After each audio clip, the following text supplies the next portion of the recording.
All right, Fight Game Podcast here. I didn't do my normal startup because we have a guest who is hosting here. Paul Fontaine is substituting for John LaRocca. Now, John LaRocca is he's been ill this week. I think he could have done the show, but we would have had to have a cough button for him because he's still got a little bit of thing going on with his throat. So, as always, Paul was available because this is the time of evening where I think your life sort of gets quiet for the first time all day. Yeah, more or less. What up, what up, what up? Exactly. So Paul's going to join me for the Fight Game Podcast. We're actually simulcasting this show. We are on the F4W live YouTube channel, and we're also on the Fight Game Media YouTube channel as well. So welcome everybody who's hanging out with us here. This kind of is not a test. We've done live shows of the Fight Game Podcast to these channels before, but my hope is that we start to do them more often. My co-host John LaRocca has a Wi-Fi problem in his home, so we're trying to get him hardwired to the modem. And if we can do that, I think his signal will be strong enough for us to do this every now and again. So when Paul's available, his Wi-Fi signal is strong. I know we could do this, so that's why we are live on YouTube. All right, Paul, I told you that we were going to bring back an old favorite segment called Thumbs Up and Thumbs Down. And the reason why John and I don't do it now is because when you record on audio, it's a little bit harder for me to have what I would call a drop board where I could just play things. I would have to go put it back in post-production and such. But since we are live on YouTube, StreamYard allows me to do that. So we're going to bring back Thumbs Up, Thumbs Down. I prepared you for this. But before we do that, I just wanted to quickly mention to folks the F4W convention that is coming up, because Paul is actually going to be there. Paul and myself will both be in Vegas with the F4W crew.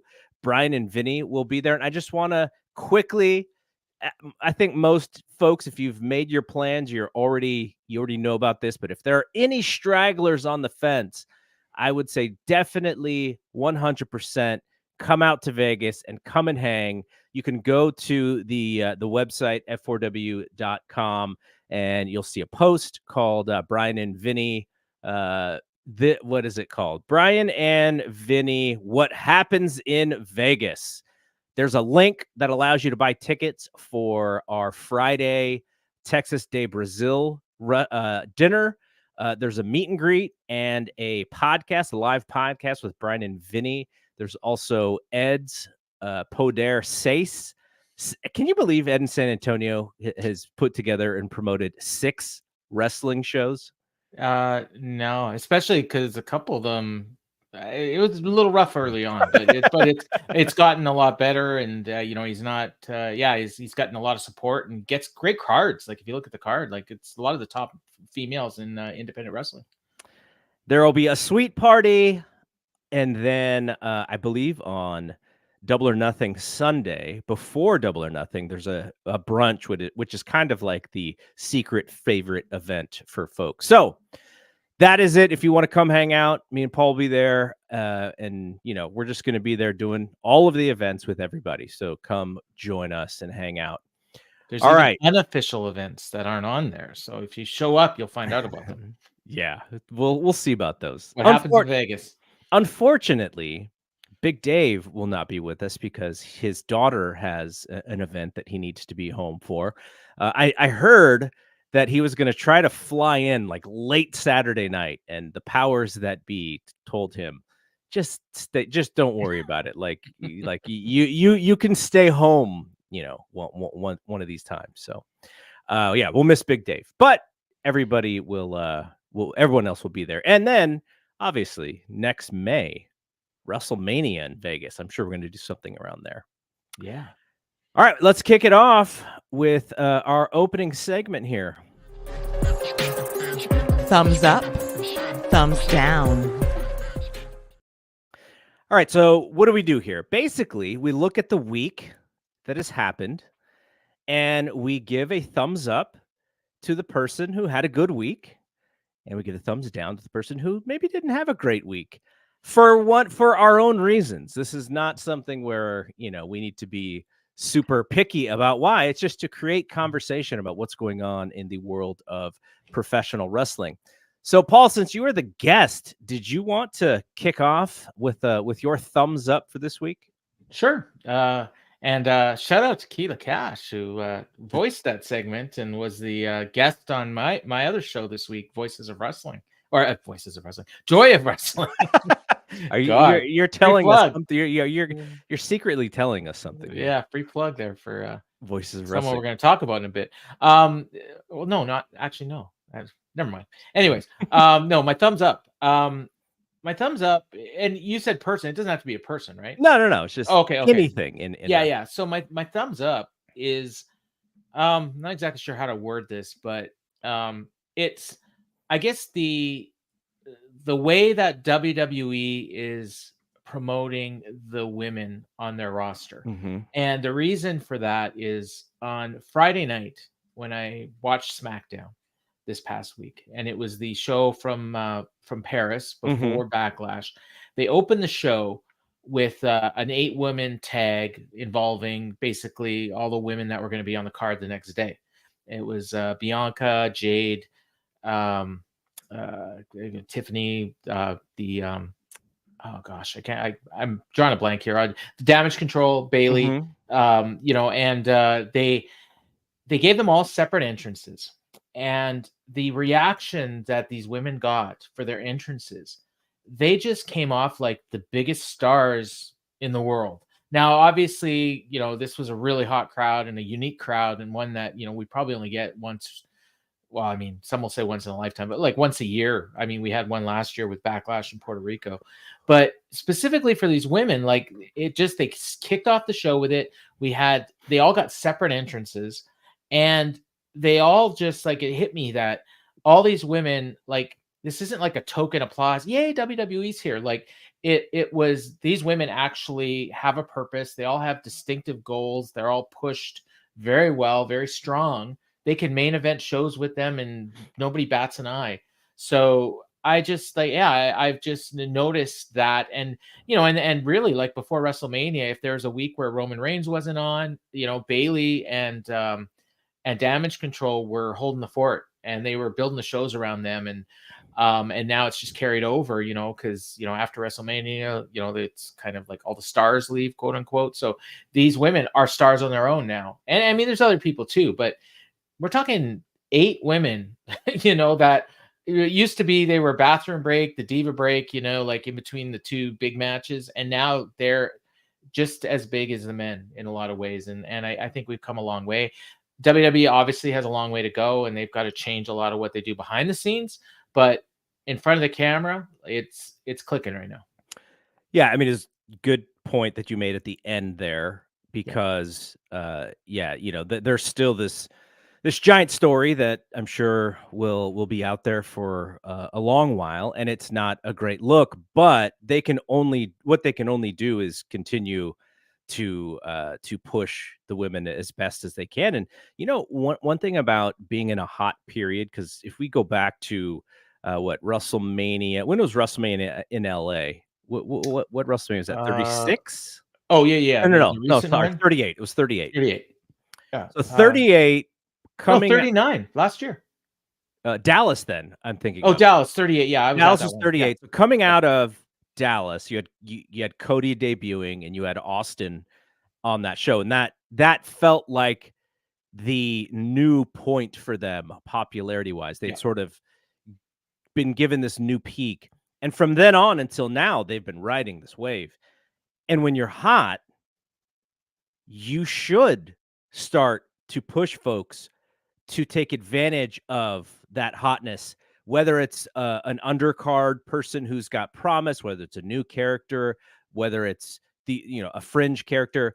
And thankfully, their women's division was really strong at that time, but also had new characters coming in. Bianca, it was still young, and Rhea obviously took the ball and ran with it. And you have these vets like Becky and Charlotte and Bailey. Unfortunately, Sasha was the one to not really be on this wave. And you're able to take advantage of this hot period and make people who have talent and make them even stronger stars. And you're 100% right in that one, I'll talk about AEW in a second. And similarly, my thumbs up is about their women's division. Oh, good. The ability to turn Rhea Ripley into a main eventer, the ability to keep Becky hot as a top star. Like, these are really attractions. And that should be the goal. Like, you should have attractions from all genders, all races, all styles, because that shows that, you're truly on fire. So my thumbs up, not AEW specifically the company. It is two women who are kind of on the come up to me. Now, I think you'd have to be blind if you haven't seen Willow Nightingale coming. She's been a delight on the AEW television show. And I think she's actually getting really good cutting promos, cutting serious promos, still being delightful, but really honing in on what a promo is supposed to be. And I thought she was the best thing on Wednesday's show, and I thought she'd outshine Mercedes as well. I know some people like that Mercedes promo. I'm kind of tired of the same type of Mercedes promo, but Willow really took advantage of that opportunity of, and in some ways, I wasn't happy with it coming right after this heavy heat of Swerve getting beat up by his Mogul Embassy crew, because it went like heavy heat, and then Willow's like, "Oh, I'm always happy," and I was like, like there's a little bit of a disconnect there, but she brought it back because she cut a really serious promo. I thought that was awesome. And the second one is another up and comer. I like to call her me and Mariah. Shout out to ODB, RIP ODB. I think Mariah is awesome. Now, her character is still developing. She's still really young. The wrestling is good. I wouldn't say she's a great wrestler yet. She had this match with Harley Cameron. I was really scared for somebody's life when this match ended. And then they just kind of kept it together, and it was fine. Like, it wasn't, well, I wouldn't say it was good even, but it was totally fine. It was much better than I thought. I thought both women did a good job. Like, there were moments where you could tell Harley was a little nervous, and it was like, get to a spot, do the spot correctly, and instead of like letting the audience know that, and holding it out there for the audience, she was like, immediately to the next thing and immediately to the next thing. But then they slowed it down a little bit, and I thought it was fine. And this is not me saying that their match was great, but I do enjoy. I think Mariah May and Willow, if you are looking for sort of we just talked about Rhea Ripley and Bianca and sort of being these women that you just get behind, man, both of them are strong. Willow and Mariah May are really strong right now, and they are some of the things that I'm most looking forward to on Dynamite, and that's a show with Kazuchika Okada and Will Ospreay. So that says a lot from my perspective.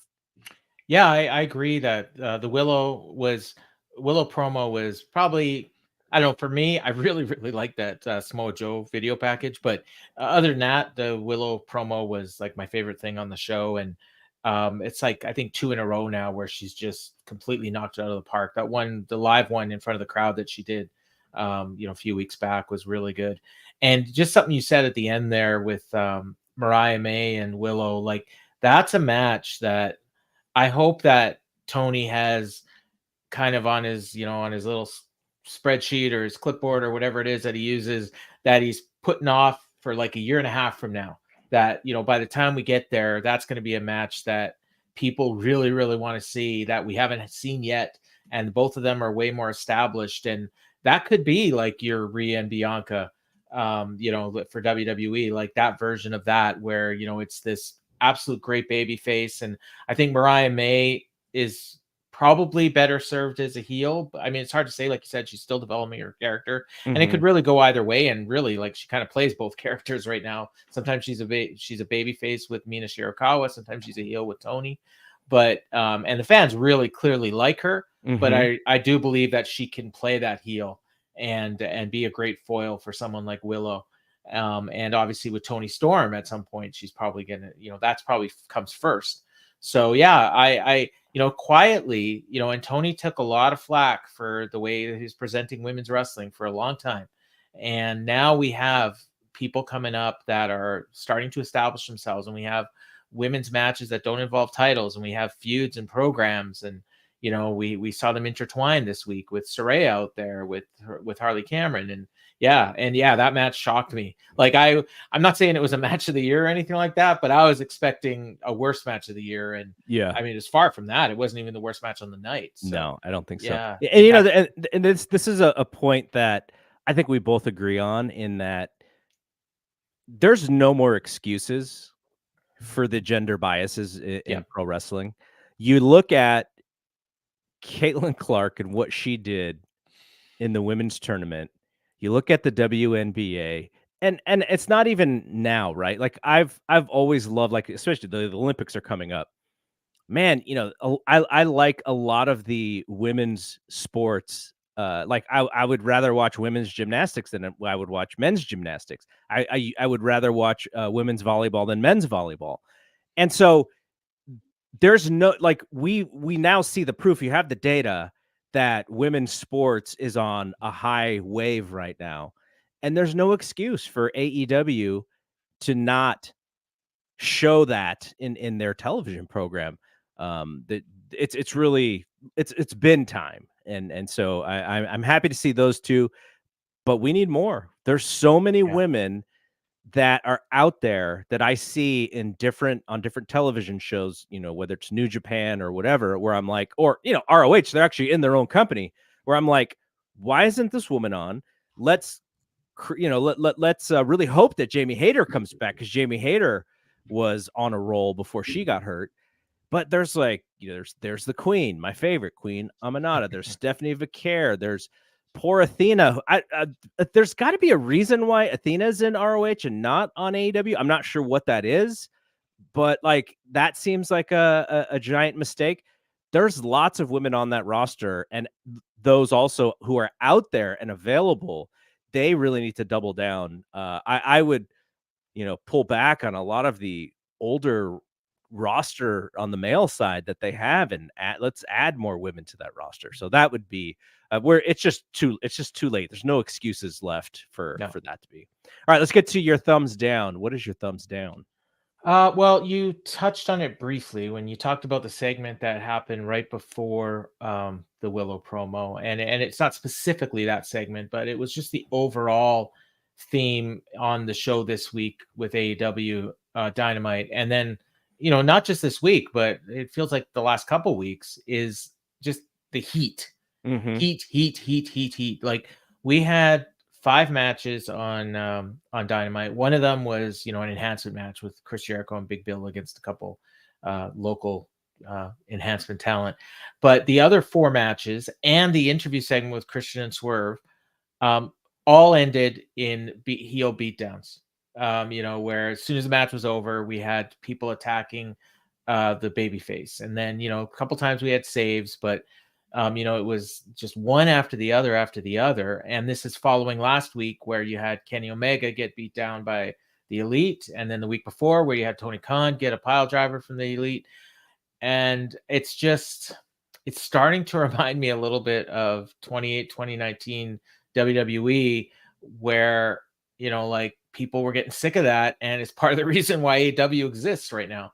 And I think a lot of their fans, maybe they don't see it, or they just don't care, and they're just so happy with what they see. But some of us that watch both, and I say us, I don't mean to include you, but me and my co-host on the Dynamite show, Jeff Hawkins, feels the same way. It's just like, I want to see some baby faces get some shine, and we got, like, Kyle O'Reilly's going to have a match this weekend in his hometown for the TNT title. He's losing. And it used to be like, if you got a guy getting a title shot in his hometown, okay, he's winning. Like, oh, Darby Allin's getting a title shot, he's winning. Britt Baker, she's winning. Like, everybody in their hometown always used to get wins. Now they're lucky if they don't get hauled out on a stretcher. Yeah, I think they need to spread out the heat, and they need to let the heat sink in with the fans. All that to the back stuff, like, let that stuff go to commercial. When you come back from commercial, talk about it and then go to the next segment. Like, just these it just shows like a tone deafness with how this television show comes across. I know they need to get a lot of stuff in. They have so many wrestlers there. It's all about wrestling matches.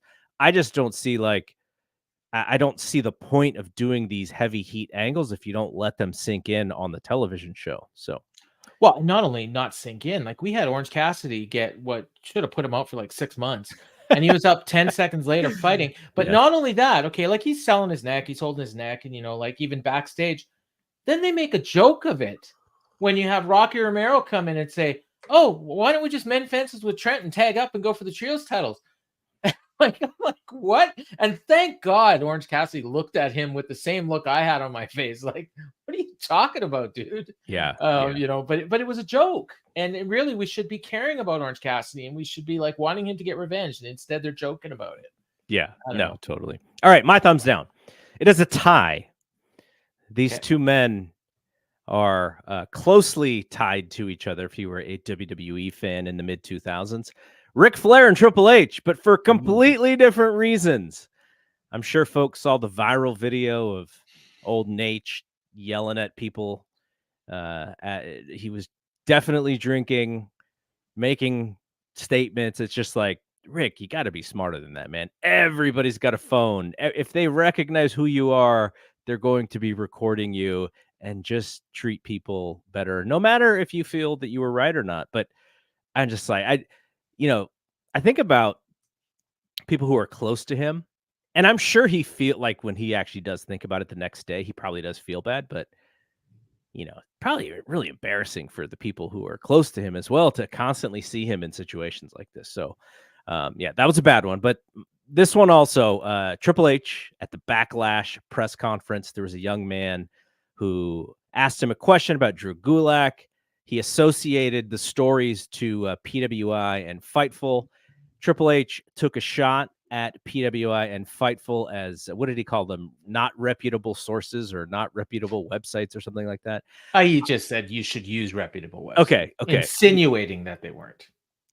And then he also took a shot. I personally think this is a shot. Paul doesn't agree that it was a shot, but talking about how you can't just hire everybody. I thought that was a shot at Tony Khan. I think this also got blown out of proportion. My thumbs down for Triple H isn't necessarily about those websites in general. The fact that he knows what those websites are actually tells you that they're probably doing a pretty good job, because no person that you're covering necessarily is happy with the coverage unless it's like PR stuff, and so if you're being covered fairly, your flaws and your strengths, then that's kind of the way to do the deal. And Triple H is kind of a bully in that way.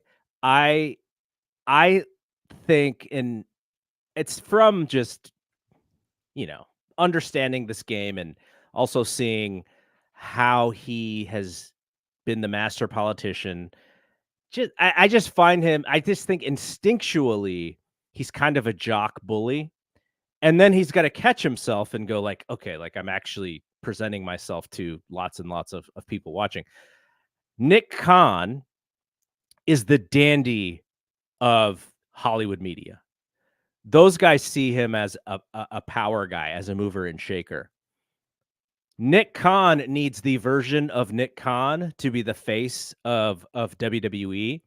And when I see Triple H trip up in this way, I kind of go, man, if he would just be a little bit more business savvy and not be so wrestling locker room, I think they'd get taken a little bit more seriously. Now they're being taken more seriously today than they've ever been taken. But if I'm thinking about what Ari Emanuel and Nick Khan want out of this company, they probably think sky's the limit. And when Triple H is gotten to that easily, and it shows, and there's a story, and I know, he's sending people cheese and everything as a joke or whatever, but I think he needs to do a little bit of a better job if he's going to be the public face of WWE. So yeah, I mean, nothing you said there's wrong, and you know, and the way he treated that, you know, that I'll call him a kid. You know, I think he's 21, 22 years old, journalist from, you know, local from France. You know, probably getting to ask a question of you know, a famous person maybe for the first time. I don't know, but he needs to have a little bit more tact, obviously. But what he reminded me of, and I was thinking about this as you were talking. I don't know how often you watch the UFC press conferences, but I don't know if he's learning from Dana White or if they're just cut from the same cloth or what, but a lot of what he does is very similar to what Dana White does. Like you kiss his ass, he'll kiss yours. But as soon as you ask him something tough or something that he doesn't want to answer, then he starts to fight back. And I think that's what happened here, because that guy asked a question, and the way he asked the question that he asked was a great question. It was the only real question that anybody asked at this you know, scrum. And but the way he asked it gave Triple H an out to not answer the question and to take the shot that he did. And I'm not justifying what he did, but I'm saying, like, he gave him that opening. And maybe if the guy was a little bit more experienced, or, you know, no, maybe he just doesn't know like what this is, what, pardon the expression, the game is. But if he would have said, you know, like, just ask the question, was Drew Gulak released because of the Ronda Rousey allegations? That's all he had to say. But as soon as he says, oh, Fightful and, you know, whatever PW Insider are reporting that, well, then all of a sudden Triple H hops on that and doesn't answer the question. Yeah. And now all anybody's talking about is what he said about PW Insider and Fightful. And yeah, some people are saying, wait a second, he didn't even answer the question. You know, and like, but then he kind of did answer the question, and it's probably the answer he would have given anyways. But at least he wouldn't have taken that shot, and at least that, you know, we would have saw, okay, we're going to get the non-answer answer. And, you know, and that was a good question. And again, one that, you know, like Triple H gave a BS answer for that, you know, anybody can see right through. We know why he's gone. And yeah, well, technically he's not gone. He's still here, you know, but he's going to be gone, but he's not gone right now. Yeah. And then of course if he took the shot at Tony, you know, and I'm definitely in the minority. Like, most people took that as a shot at Tony, and maybe it was, I don't know. But for me watching it, oh, okay, you know, he's trying to compare himself to the NFL. He's trying to put himself higher than pro wrestling, I think. And that seems to be like, that's probably something he learned from Vince. You know, he reminds me of Vince when he does this. It's not the same temperament. It's not the same puff out your chest alpha dog. There is a little bit of humbleness to his personality, but I think he knows that that's going to make him a little bit more likable.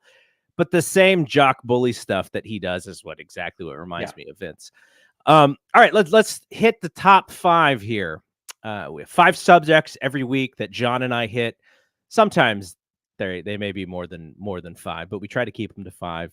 And they're really just topical things that we want to talk about for the week in wrestling. There's a lot of WWE business news that came out this week. They had the TKO investors call. We learned today that SmackDown is actually leaving Big Fox a few weeks early, and so their deal with USA kicks off. I believe it's 3 weeks earlier, or at least two weeks earlier than we thought, 2 or 3.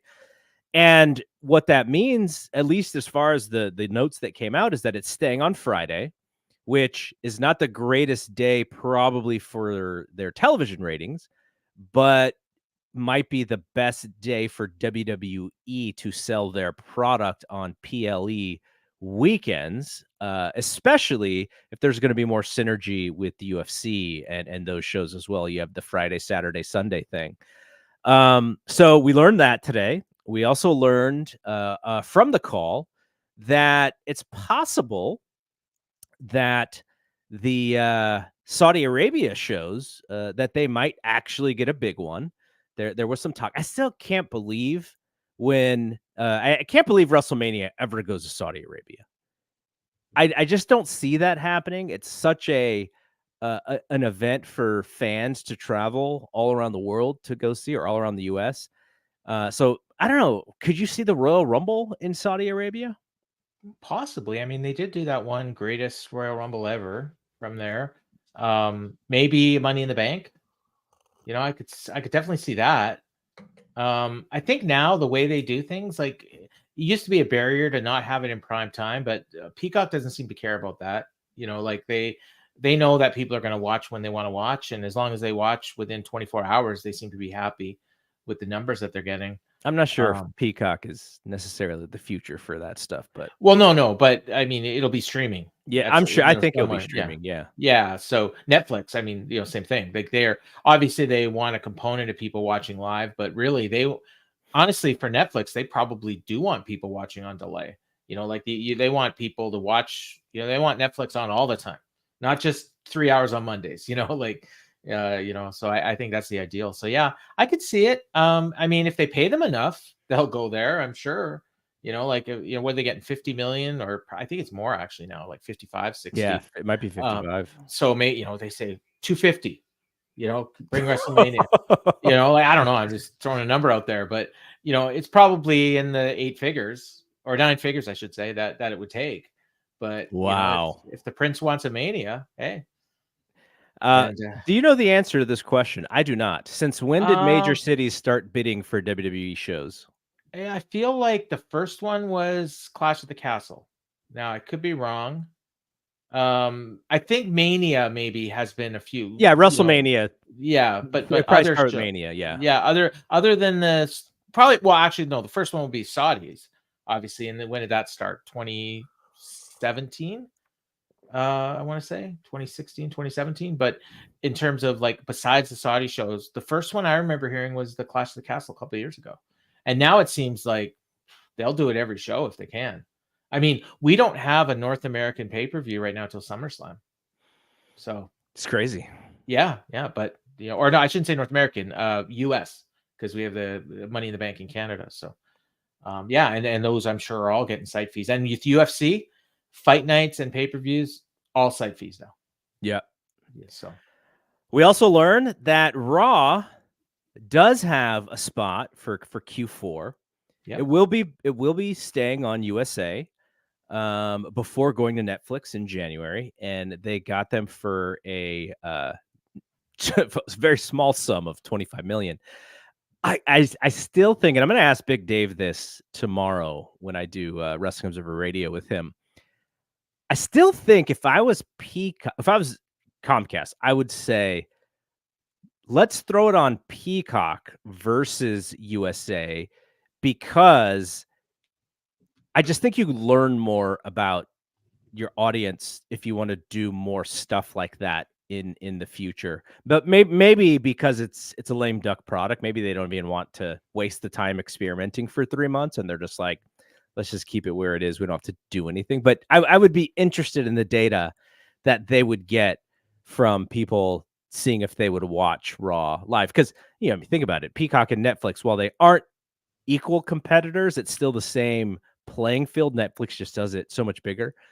But Peacock would actually have some insight into what percentage of viewers were to watch that show. And it could be information that they would have on what WWE is going to do on Netflix. Being kind of interesting. But and did you hear this? This is kind of late. Did you hear that the NFL is working on putting 2 Christmas games on Netflix? I did not hear that. Wow. So that came out late tonight. I guess actually John Orand said Boomer Esiason had it on his radio show. Maybe it was on Wednesday. But the reason why this is wrestling related, at least tangentially, is a week after Christmas. Yeah.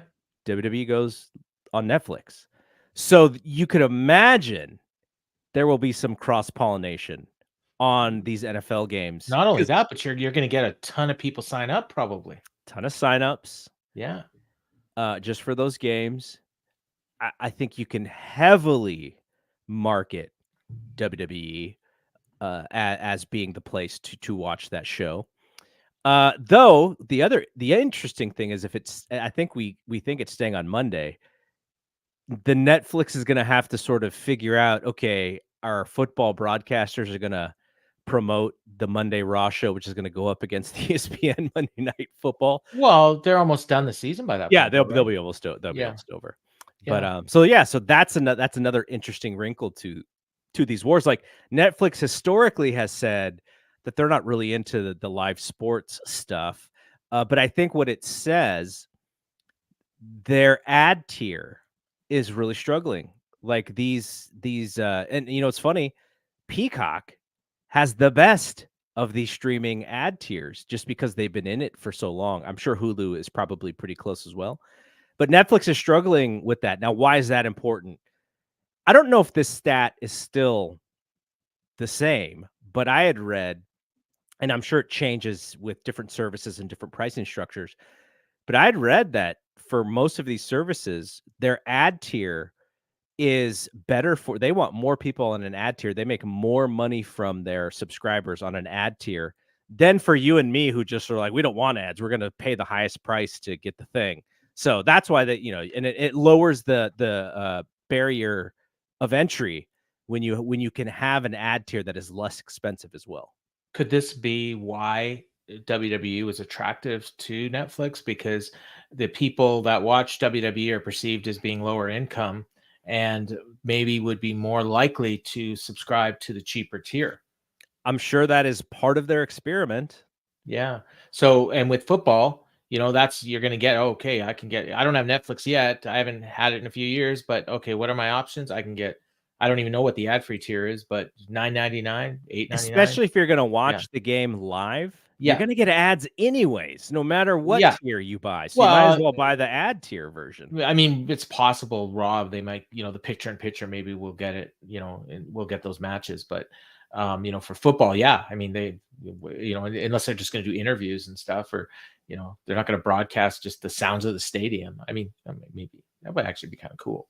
But, you and I are going to get the ad tier, or the non-ad tier. But, like, so NFL, anything with wide stream appeal, is probably the kind of thing that people are, if you're just signing up only to see that NFL game, you're probably going to sign up for the cheaper tier. So, and then that's how Netflix can start charging for ads. And I wonder if that is the play, which is kind of what you said, is you're trying to get people to sign up for the cheapest one, and just that's where you're going to learn a lot about your customers that way. And I wonder if the discount that USA is giving them also allows them to promote the move to Netflix.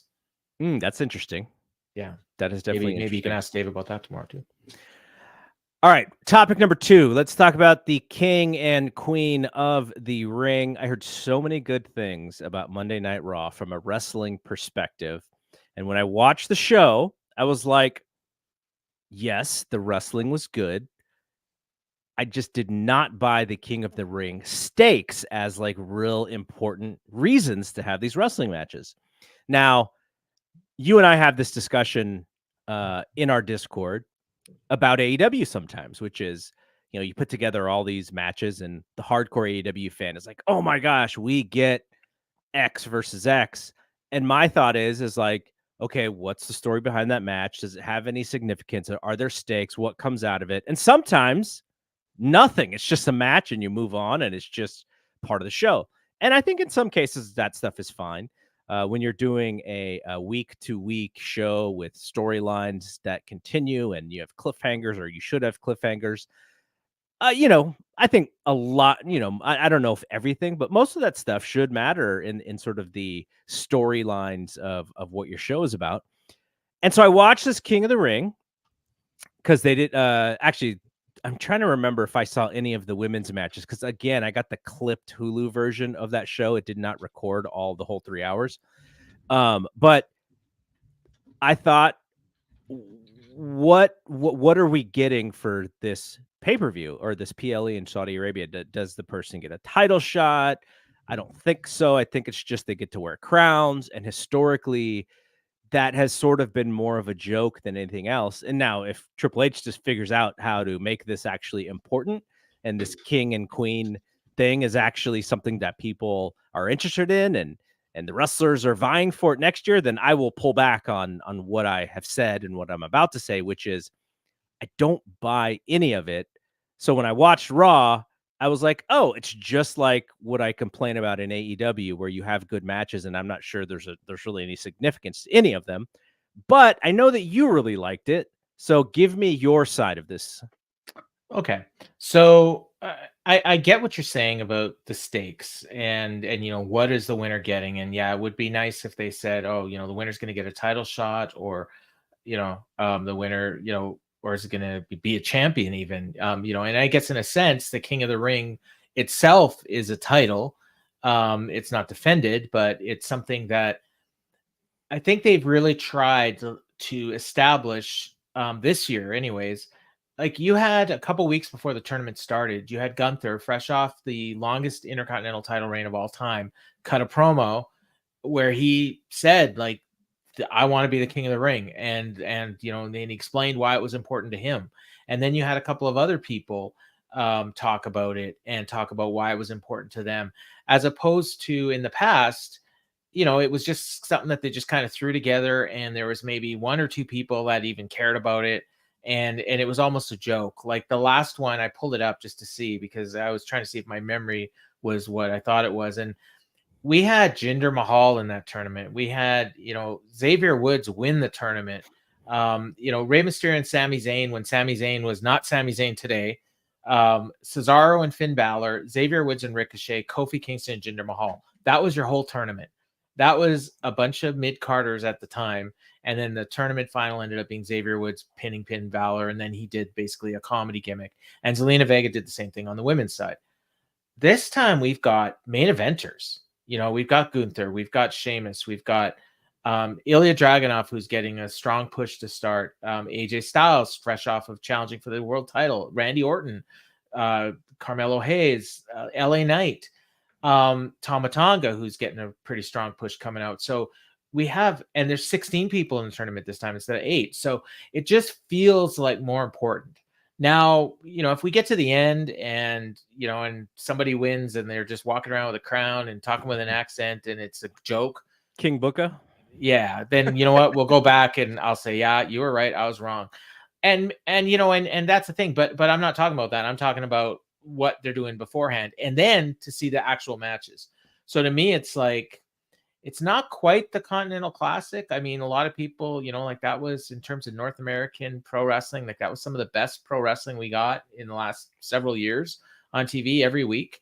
But then what happened at the end? Well, Eddie Kingston became a champion that never defended it. And within a couple months, he lost all those belts. Yeah. So, what does it mean? Well, now we got Okada as the champion, and, everyone says he's a great, everyone acknowledges, I should say, he's, one of the best wrestlers in the world. And, next year we'll do the same thing and everyone will love it, and, blah, blah, blah.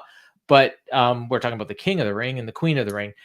And even the Queen of the Ring this year, like, last time it was pretty clear from the start, it was going to be Zelina Vega, and she was going to be doing this goofy gimmick. Now we've got a bunch of women. Like, it's not, the field isn't even finalized yet, but it's, it's women that are getting serious pushes. Bianca's in it. Io Sky's in it. Shayna Baszler, Lyra Valkyria coming out of NXT. Jade Cargill's in it. Which surprises me. So I actually, I could see her winning it, honestly, but I just feel better. And that speaks to their promotion of it. And you asked what the stakes are. And to me, the stakes are how the wrestlers feel about it. I mean, the Intercontinental title was a joke for a long time. And then Gunther, I'm not saying he made it what it is by himself, but his title reign brought it to where it is today.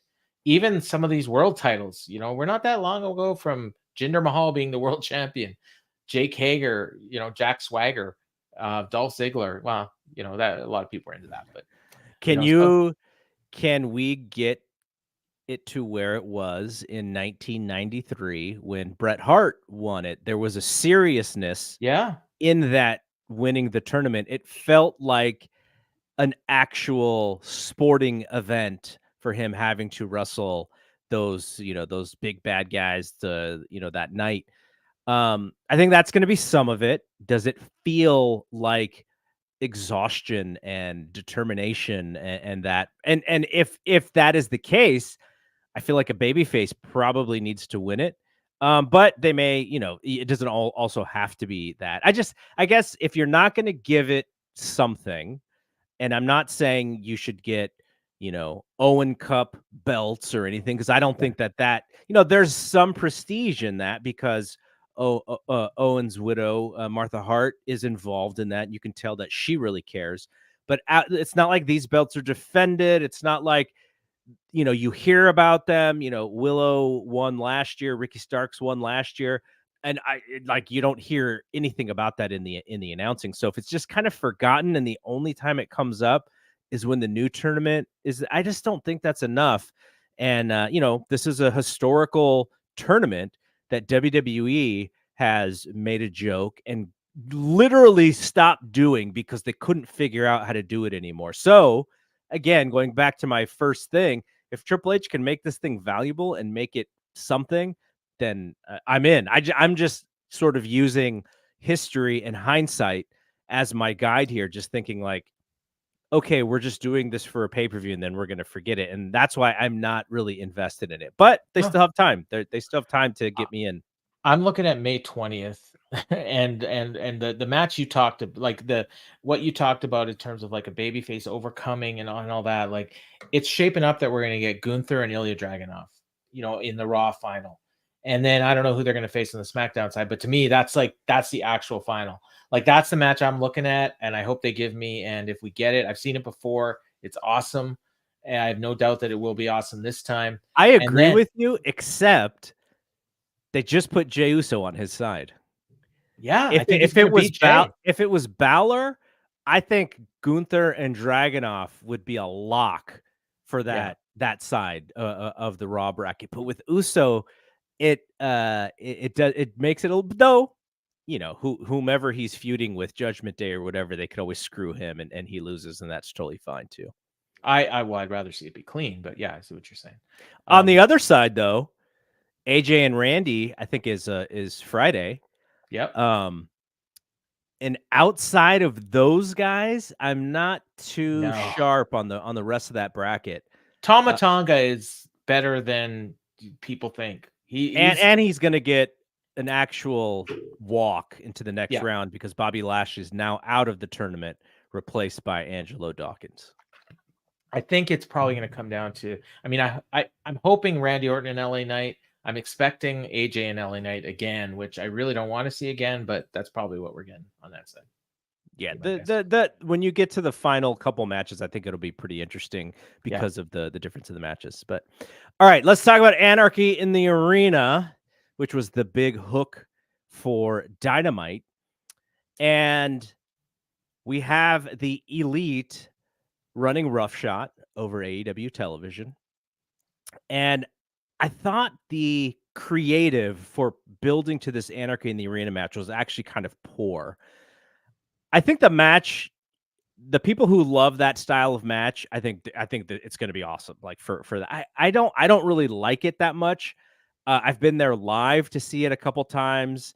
I've seen it. I think I've seen it at home once as well. It's not my favorite match. I don't think that the build is to use a pun, is blood and guts enough to have this crazy ass match where didn't like Eddie Kingston like get set on fire or something almost in like the first one? Like, I don't know. It just feels really put together. It feels like we're having an Anarchy in the Arena match because it is time to have an Anarchy in Arena match based on the calendar, and not because the build is strong enough for one. Same argument I would have had about WWE doing Hell in a Cell pay-per-views back in the day. And, we're in this crutch of Tony Khan wanting to create his own like special, unique match for this show, which is great. You need something to market. You need something that fans know, oh, when Double or Nothing is coming, I know I'm getting into Anarchy in the Arena. This one just feels more forced than some of the other ones. And having a team AEW is so silly to me, especially when 2 of the elite are like the 2 of the first 4 wrestlers signed to the brand, and then I think you made this point that none of the other folks on Team AEW were actually day 1 employees of AEW, so it's kind of weird.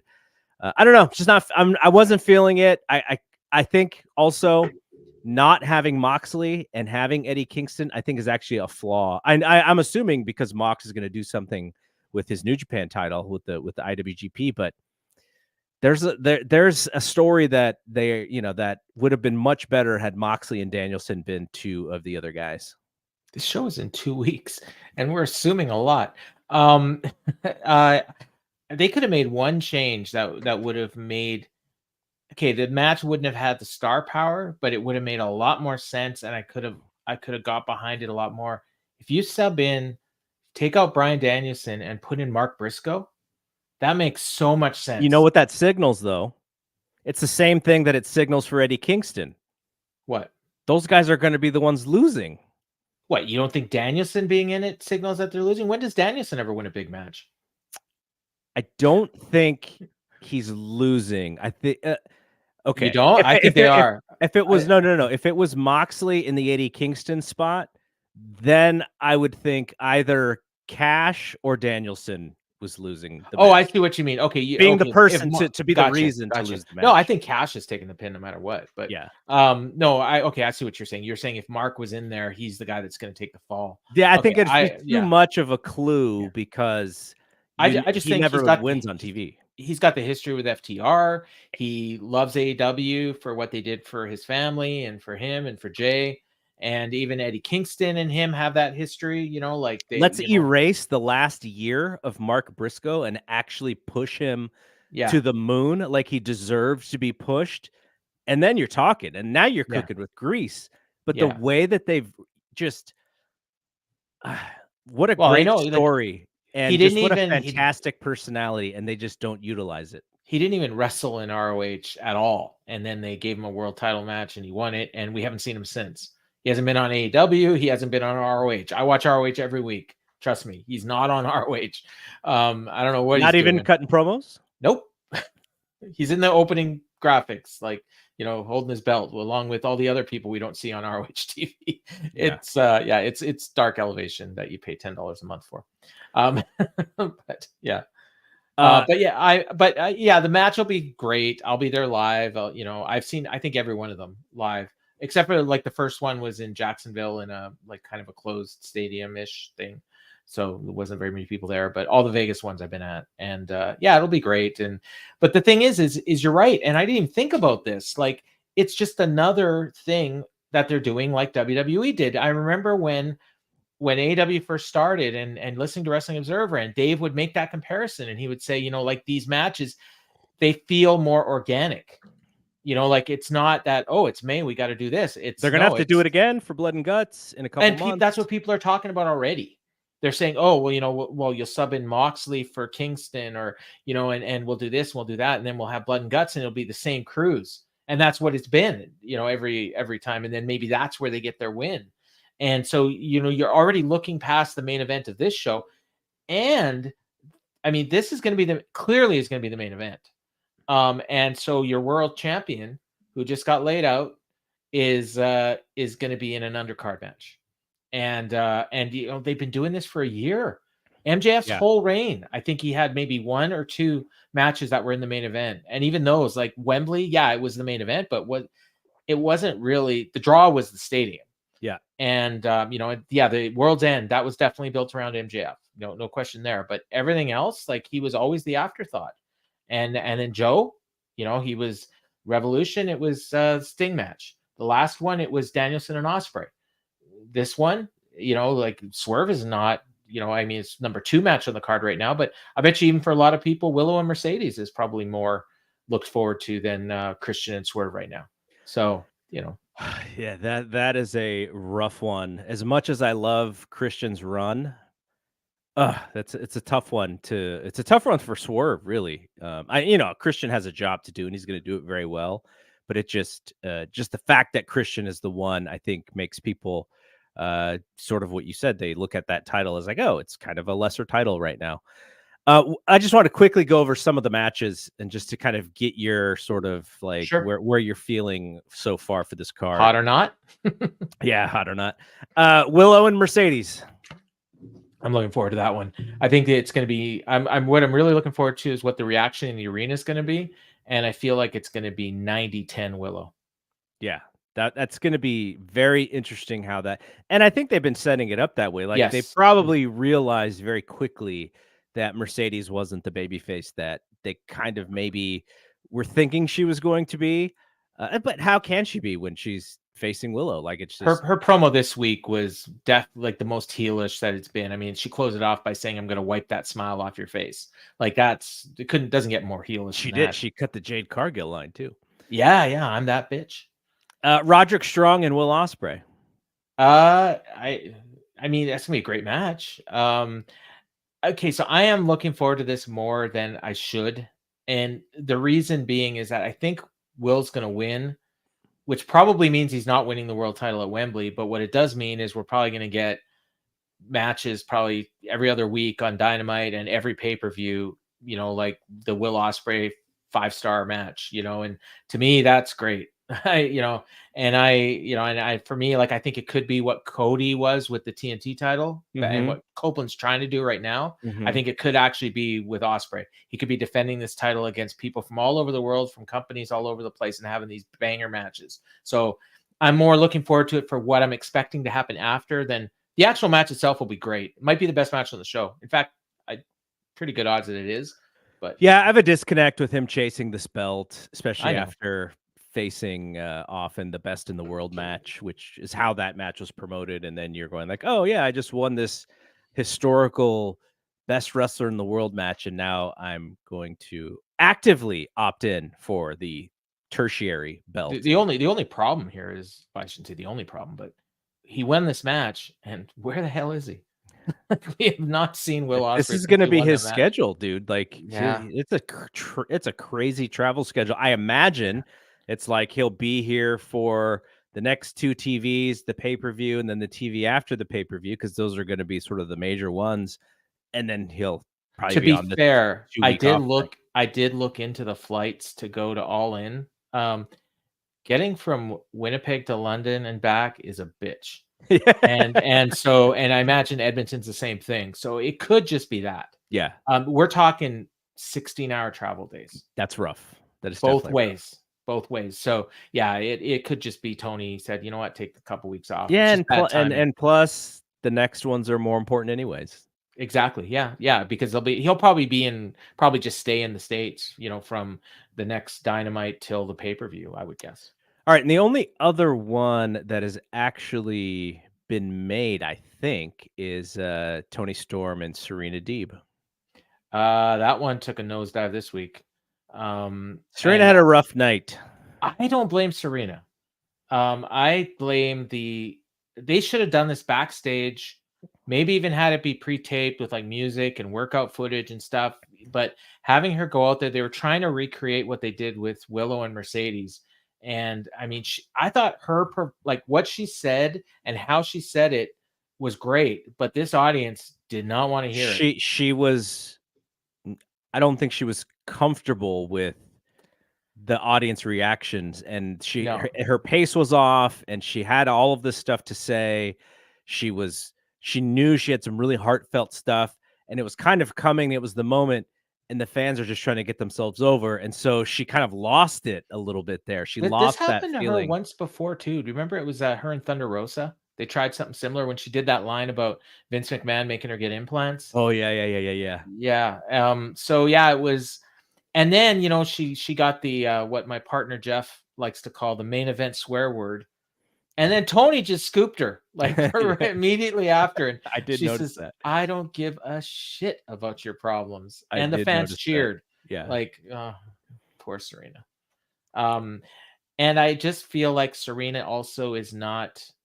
I mean, if you watch everything, if you watch Collision, Rampage, you know, like all the social medias and everything, everybody, you know, Serena's established. If you only watch Dynamite, she isn't well established. I believe the match she had last week in Winnipeg was the first time she's been on Dynamite in a couple of years. So, that's part of it too, I think. Interesting. That people and in Canada, we don't get Collision and Rampage. So they don't even know her. So that could be part of it too. And Tony is, she's on every week. She's got a popular gimmick that I hate.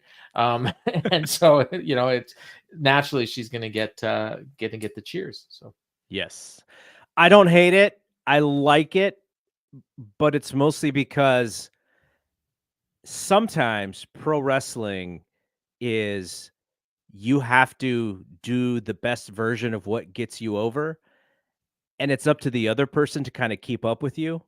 And so I think there's a struggle because while a lot of people want to see Tony Storm with the backwards hat on because that they perceive that is the better wrestler, that is also the wrestler who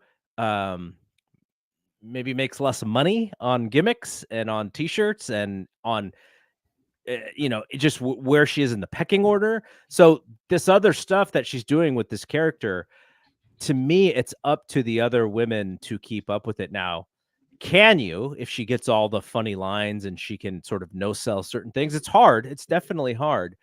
But I think Tony's just doing Tony, and she's just found so much success with it. So, okay. Let's move on to Mox against Shooter in the New Japan show. I wonder how many people are actually going to get to watch this show. I hope a fair amount, but you have the playoffs going on. You have the 3-hour show again for AEW at the same time. Personally, isn't it the next night? I thought it was Sunday. Is it Sunday? I think so. I could be wrong. It might be Sunday. You might be right about that. Yeah. But just now we just have wrestling weekends these days, right? It's and wrestling weekends, and it's like how much is too much, whatever. But the point that I was going to make, which you now reminded me, is you're probably right. You're right. It is Saturday. Okay. I just looked it up. Okay. This is Mother's Day weekend. Yeah. And for me and my wife, I think we're going to do a lot of stuff on Saturday. And so I'm not watching any wrestling. Yeah, I may watch some stuff, late, but Sunday we'll do stuff too. But Sunday is so crazy generally. We're just going to do all of that stuff on Saturday and maybe go on a hike on Sunday. So I'm kind of like not watching anything this weekend. But I do hope that people watch the New Japan show because, and here's where I was getting at, which is we have Forbidden Door coming up. And that's we still have Double or Nothing, and then Forbidden Door coming up.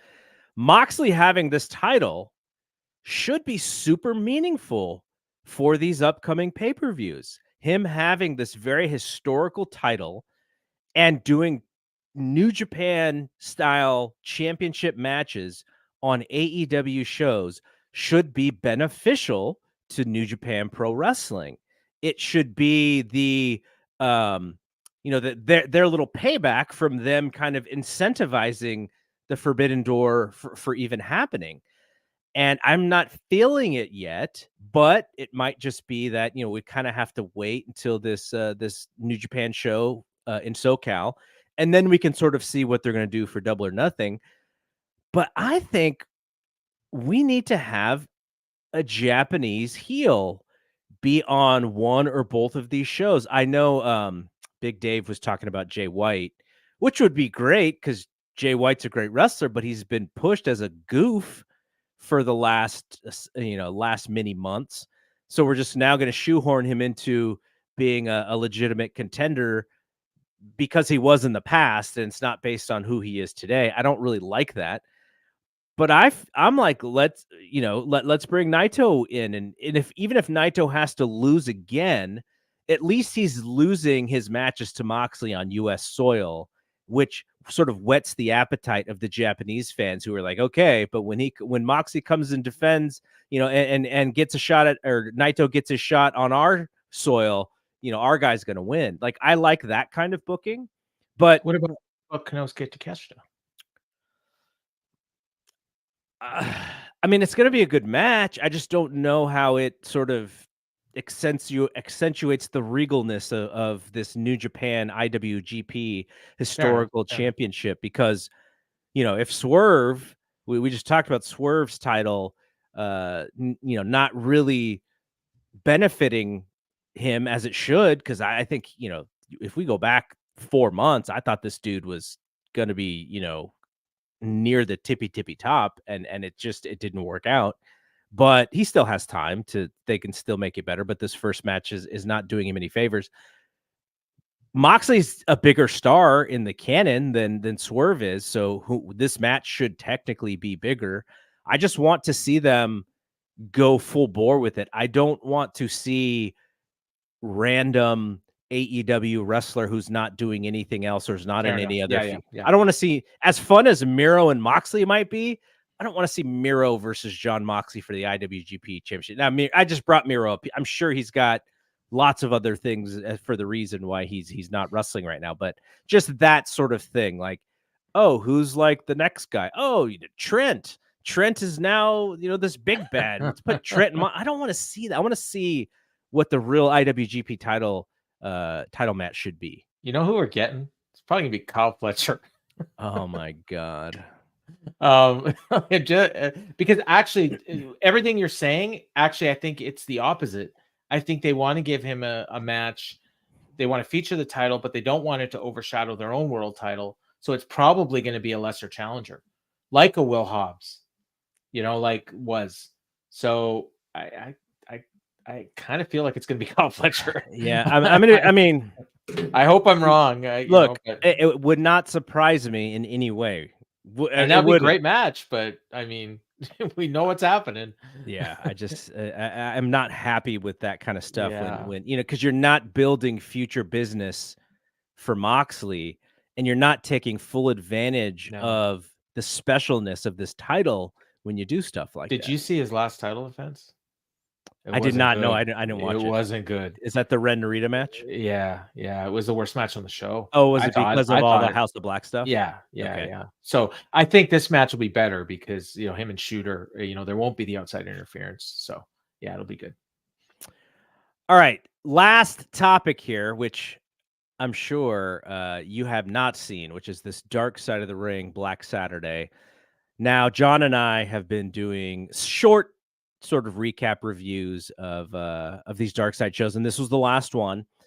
I really, really enjoyed it, and I'm so excited to see to read Big Dave's write-up. Now, I'm sure Big Dave has written this thing up 5 different times in the Wrestling Observer, in the issue of the Wrestling Observer.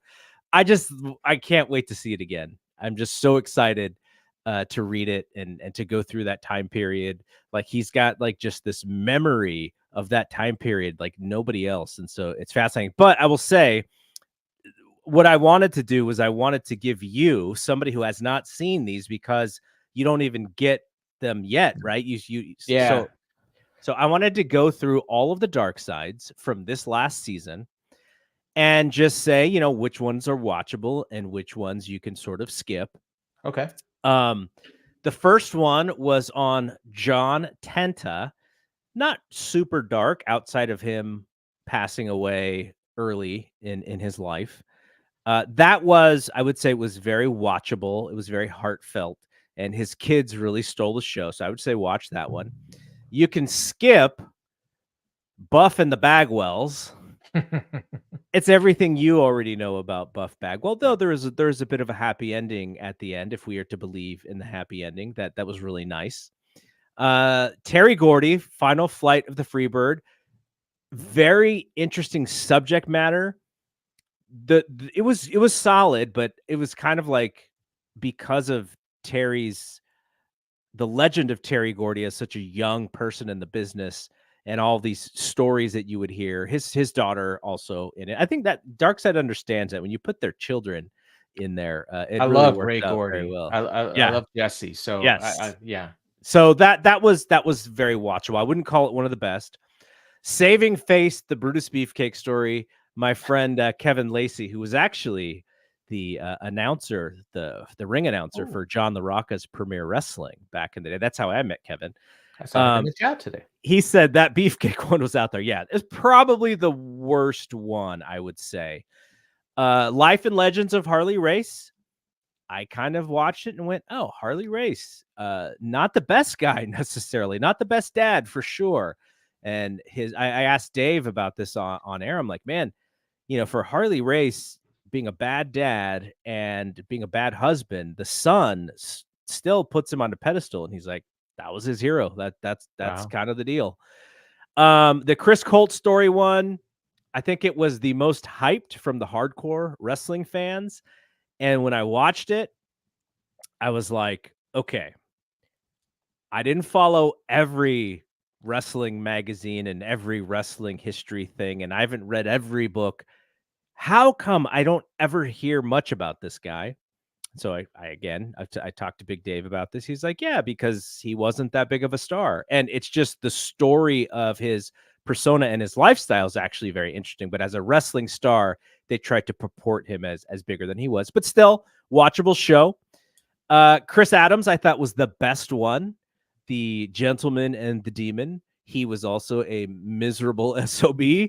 That's kind of the theme with these dark sides, is that these people are not necessarily great people. But that was really good. I would say that was the best one of the season. Sensational Sherry was really good as well. Her son, in the issues that he's having, he also stuck up for his mother, but he also and he really used this opportunity to show who the other mother was in his life, which is his stepmom, who also raised him. And the stepmom got the glory at the end. And the stepmom then put over Sherry and basically said, we were tag team partners in raising this child. So that was really good. And Sandman was one of the bottom ones, but I'm not an ECW guy. There may have been some. I was talking to Dave about this on Wrestling Observer Radio, and I was like, I just don't understand. Sandman, I thought, was going to have this like happy ending, and he's going to just apologize to his kids and all this stuff, and he didn't. And so I guess there's a group of folks who do like a Sandman podcast, and so they were like, hey, here's really the backstory. Here's like what's going on. I retweeted it. I haven't listened to it, but if people want to check out my Twitter feed, you could find that link to the Sandman podcast.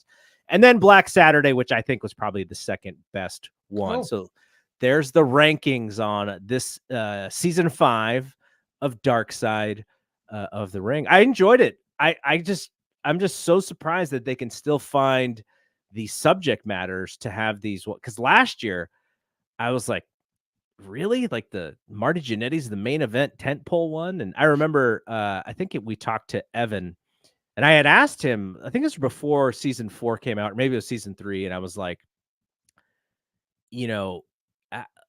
the subjects are not, that you did the big ones already. Now you're having some smaller ones. Like, how do you sort of decide what's like the main one of the thing? And so he was just kind of going through it. I mean, I'm sure it's hard. But as I told John LaRocca, the next time we do some reviews of these shows is going to be that WCW one that The Rock is doing. Yeah. We're going to go through that one. That will be funny. Oh. Anything on NXT, or have you watched it yet? Oh yeah, I watched it. The show was awful. Just say it. And it's funny because it got a great number. Did a great number. I saw Roxanne beat Chelsea. Yeah, that was fine. The opener, I think, if I'm remembering right, I don't remember which match it was, but it was fine. And then there was like 6 or 7, like just, like 5-minute matches that were nothing, and a bunch of backstage. It wasn't like a bad show. Like there was nothing on the show that was like, oh, that was terrible, or, stuff that Brian's going to go on for 15 minutes with Vinny. It's just a bunch of matches. And, Trick, there was actually a really good segment with Trick and Noam Dar, and Noam Dar actually got serious, which he's never done. Yeah, so that was cool. And they're teasing they're outright doing it now. Lash Legend and Trick as a couple. So, like are they a couple in real life? They are, yeah. So they're playing that up on camera now, and Noam is not happy about it.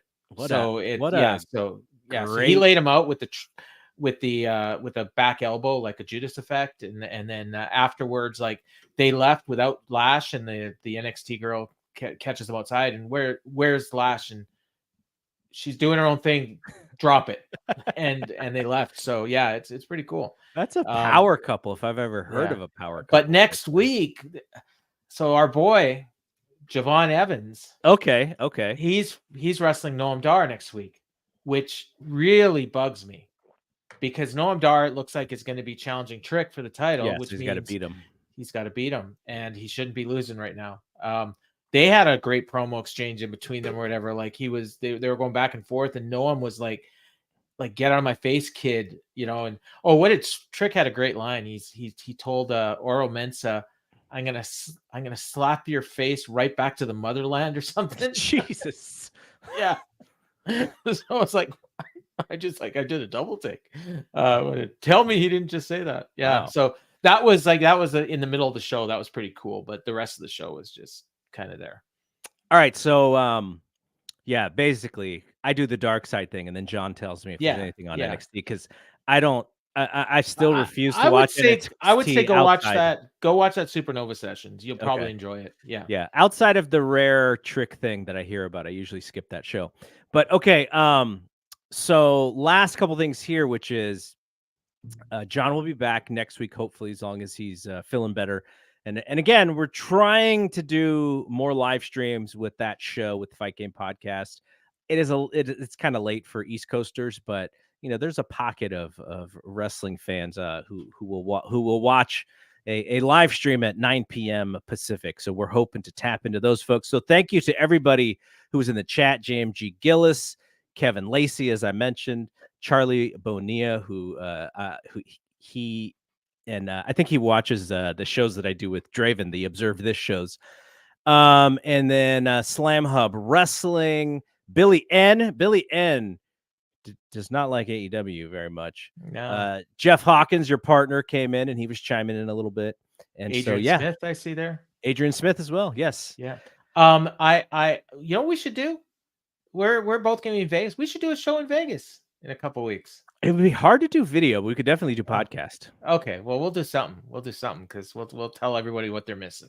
Yeah, no, it'll be good. Yeah. We'll I plan on bringing my my recorder, and hopefully that we can do something. But I always think of doing something, and then that's so busy when we're there. Yeah. But So, we'll see. yeah, it'll be fun. It'll be fun. But okay. Yeah, we'll all be there. All right. So quickly, you and Jeff recorded the Dynamite show last night, so Wednesday night.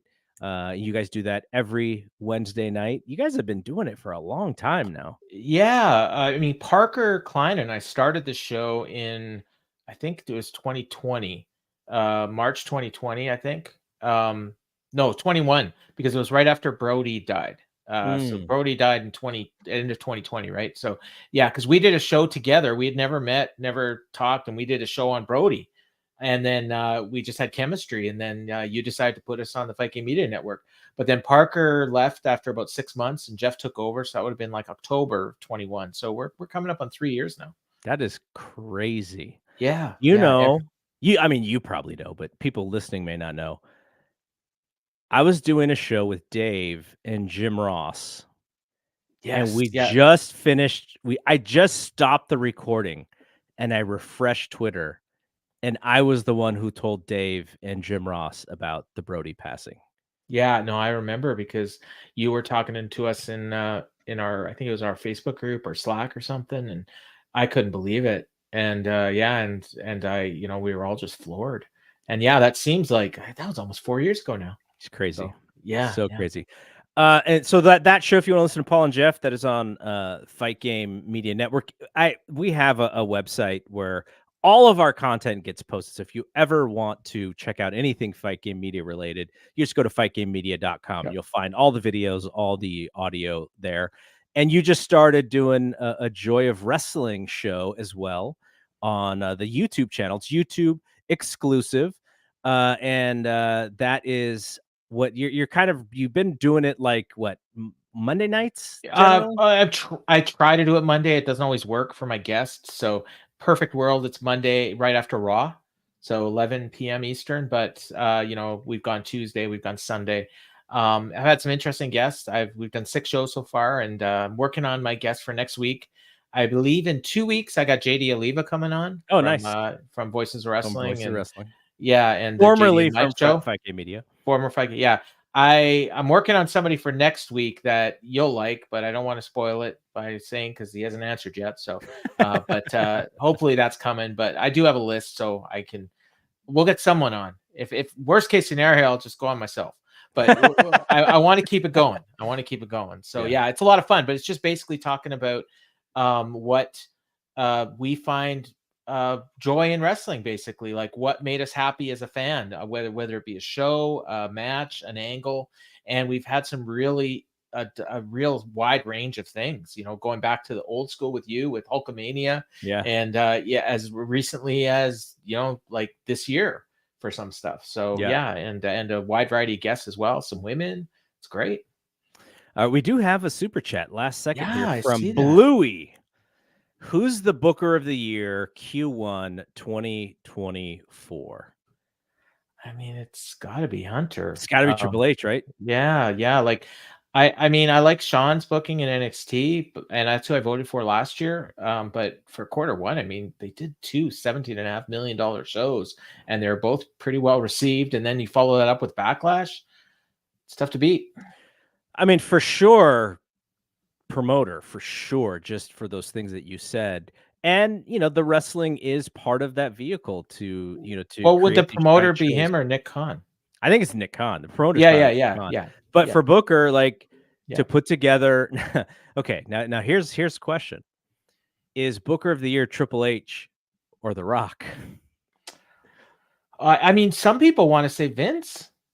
Like if Vince is the one that stepped in and said no Cody winning the title last year, I mean, this year doesn't happen. Okay, but he's not making any of the booking decisions for 2024. True, yeah. I mean, I could make a case for The Rock. I mean, the funny thing is, Rock is probably, I mean, he's definitely draw of the year. Yep. Some people are going to vote for him for promo for sure. Some people are going to vote for him for wrestler of the year, based on one match, but not the match itself, but just the business that it created. Dave may he may have to veto some of those if that does happen. But and so the reason why I say The Rock, and I sort of meant it tongue in cheek, but now this may actually mean more for Triple H's candidacy here, because he had to deal with a lot. Yeah. He doesn't have to deal with the giant persona of the superstar of all superstars, really. Like that hasn't been something that he's had to deal with in his time. He's got really good people. Roman, as big of a persona as he is as part of the bloodline, I don't think that Roman Reigns or Joe Anoa'i, the human, probably makes it all that tough for Triple H to book his storylines. But The Rock did. The Rock came in flexing his biceps and going like, this is what I want to do. And that, this is to the benefit of The Rock.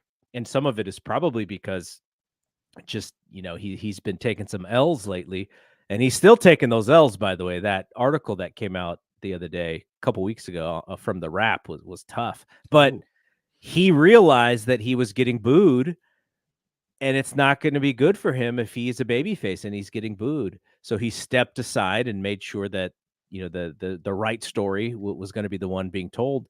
And then he turned heel, which was to the benefit of Cody. Hopefully will be to the benefit of Roman, though Roman did look secondary to The Rock, definitely, in that entire build. And hopefully Seth got a little bit of rub off of that too. So what else, like, that you didn't even mention that is strong in his case, and it's something that is one of Tony Khan's shortfalls by his own admission, where he doesn't like to do the long-term storytelling because of injuries. Yeah. And Triple H has had to deal with a lot of injuries, and he's figured out a way to make those people relevant. We had Seth Rollins, who couldn't wrestle for 3 months, and he was on TV every week building a match. CM Punk right now is building a match that's going to draw future business. You know, and then you get Roman disappearing and The Rock now disappearing, and we're still going. We're going every week, and we're doing stuff, and that is a skill to figure out a way to integrate these guys that can't wrestle into your weekly television. Yeah, Tony just doesn't seem to want to deal with it. No, no. So you know what? I mean, you know, they're doing well. They're doing great. You know, they're selling a lot of pay-per-views. They're get good TV numbers every week. So you know, it's just two different ways of doing things. Yeah, but and it is a feather in his cap that he's able to deal with these injuries. I'm glad this question is about Q1 though, because this post WrestleMania stuff hasn't really done it for me WWE wise. But I do understand, like, all, you know, 3 or 4 of their giant stars just fell off, and so you're booking a show with less star power around Cody. I was more bummed that they didn't have someone better than AJ for that. Losing Cody hurts Raw a lot. You know, I as good as the show was this week, that's what hit me. Jay is not necessarily ready to be the top babyface. No, Punk and Drew are the only things really that casual fans are going to watch that show for. And so, they're both injured right now. Yeah. So, you know, they got to cart them out there and do something, but you know, is it hitting? It didn't hit this week. No. All righty. That is it from here. I want to thank Paul for joining me and substituting for John LaRocca. Thanks, Bluey, as well for the super chat there. So next week, John should be back. If not, we have to dial up Paul again. But for Paul Fontaine, I am Double G. We will see you when we see you. Peace out.